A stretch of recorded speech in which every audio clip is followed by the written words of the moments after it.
नमस्ते मित्रों, आपका स्वागत है जे विथ आर यूट्यूब चैनल पर। हमारे चैनल पर आपको फैक्ट्स, अलग अलग कहानियाँ और जोरदार जानकारियाँ मिलती रहेगी, तो उसे देखने के लिए हमारे साथ जुड़े रहिए।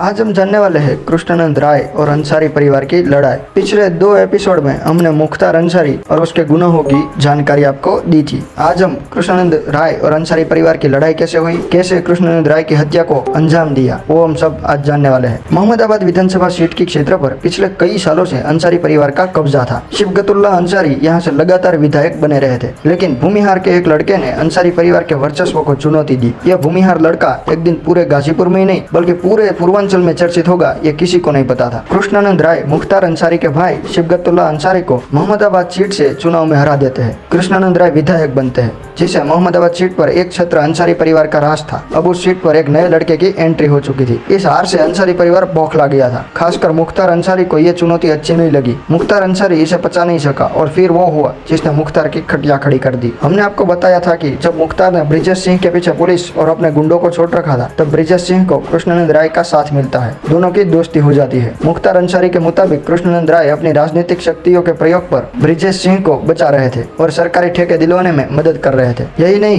कहते हैं कि कृष्णानंद राय को चुनाव जीतवाने में ब्रिजेश सिंह ने भी काफी मदद की थी। ये वो दौर था जब कृष्णानंद राय और मुख्तार अंसारी दोनों ही यूपी विधानसभा में थे। गाजीपुर की लड़ाई अब विधानसभा तक पहुंच चुकी थी। मुख्तार के मुताबिक ब्रिजेश सिंह को कृष्णानंद राय का संरक्षण प्राप्त था। इस कारण पुलिस ब्रिजेश सिंह के खिलाफ कुछ नहीं कर पाती थी। इस समय तक पूर्वांचल में कृष्णानंद राय का नाम की भी तूती बोलने लगती थी। अब बात करने वाले हैं कृष्णानंद राय की हत्या की। मोहम्मदाबाद सीट पर अंसारी परिवार के हार से मुख्तार पहले ही बौखलाया हुआ था, लेकिन उसे एक बात और खटक रही थी। ये वो कृष्णानंद राय और ब्रिजेश सिंह की जोड़ी लगातार आगे बढ़ रही थी। मुख्तार के वर्चस्व को अब दम भर चुनौती मिल रही थी। कभी ब्रिजेश तो कभी कृष्णानंद राय, दोनों ही मुख्तार के खिलाफ हो गए थे। एक दूसरे पर हमले हुए, गोलीबारी भी हुई, लेकिन जान सभी की बचती रही। मुख्तार अब आर या पार की लड़ाई करने जा रहा था। अब तारीख आ जाती है 25 नवंबर 2005। इस दौरान मोहम्मदाबाद के गौंडर गांव में बारिश खत्म हो चुकी थी। हल्की सर्दी का एहसास था। भाजपा विधायक कृष्णानंद राय अपने घर से निकलते हैं। दरअसल उन्हें पास के ही एक गांव सियाड़ी में क्रिकेट टूर्नामेंट के उद्घाटन समारोह में जाना था। अब क्योंकि अपने ही क्षेत्र के बगल वाले गांव में जाना था, तो बुलेट प्रूफ गाड़ी के बजाय उन्होंने सामान्य कार से यात्रा करने का फैसला लिया। हालांकि कहते हैं कि इसके पीछे कृष्णानंद राय के कुछ लोगों की साजिश थी, जो मुख्तार से मिले हुए थे। अपने वाहनों के काफिले के साथ कृष्णानंद राय रवाना होते हैं। टूर्नामेंट का उद्घाटन किया। फिर वहाँ से जब वो लौट रहे थे, तो कुछ ही आगे बढ़े कि रास्ते में एक सिल्वर ग्रे रंग की एसयूवी सामने आकर खड़ी हो गई। रास्ता बंद हो गया। कृष्णानंद राय की गाड़ी फंस चुकी थी। इस दौरान एसयूवी से 7-8 लोग उतरते हैं। उनको हाथों में थे हथियार, कट्टा,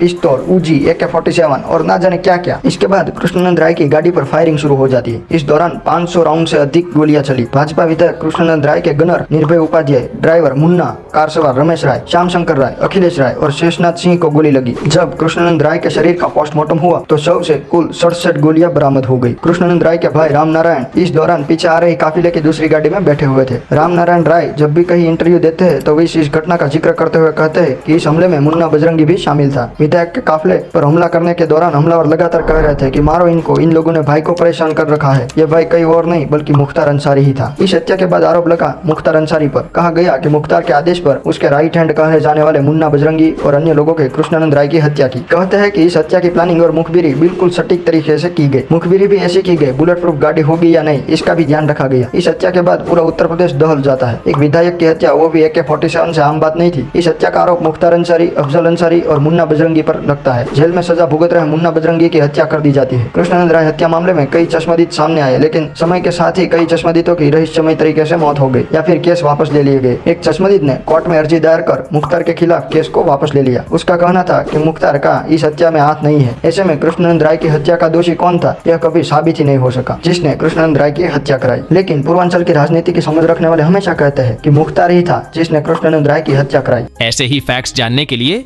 वीडियो को लाइक करें और चैनल को सब्सक्राइब करें।